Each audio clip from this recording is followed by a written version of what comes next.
Big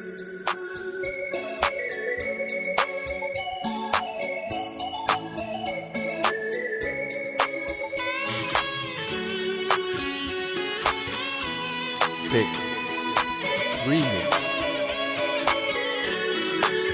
អូនក្រមុំស្រីធ្លាក់សំពុតខ្លីម្លែណោពេលអាវដៃខ្លីប៉សតែខ្លួនឆានល្អបងនាងជិះម៉ូតូចេញពីផ្ទះតាំងពីព្រឹកព្រៀងទៅរៀនមែនទេអូននាងឬមួយស្រីឈៀងជុំដងសាអូនសំពុតខ្លីទៅរៀនដែរអីណាអូនទៅមកដាច់បងឃើញអូននៅក៏ដាច់ព្រែកលៀបជីវ៉ាក៏ហងទៅរៀនការពិតលួចហ៊ានសងសាណាខ្ញុំគេដើរលេងណាសាលាទៅរាល់ថ្ងៃប្រយ័ត្នចិត្តកុំបែកគំនិតយ៉ាងនឹងអាណិតពុកម៉ែប្រលឹងខំប្រឹងរកប្រាក់ស្ទើខ្សែលំបាកទាំងកាយទាំងចិត្តក៏ព្រមស្រីថ្លៃសុំចិត្តទៅណាបងស្រីកុំខត់គាត់អីណាទៅអូនក្រមុំស្រីគិតមើលជាថ្មីទៅនាងជប់ដើរលេងដើរច្រៀងទៅរៀនល្អជាង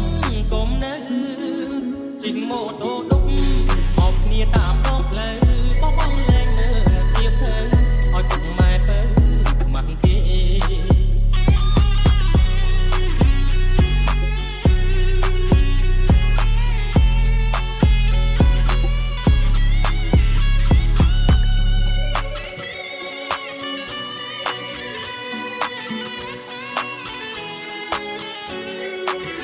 ប្រយ័ត្នចិត្តកុំបែកគំនិតយ៉ាងនឹងអាណិតពុកម៉ែប្រលឹង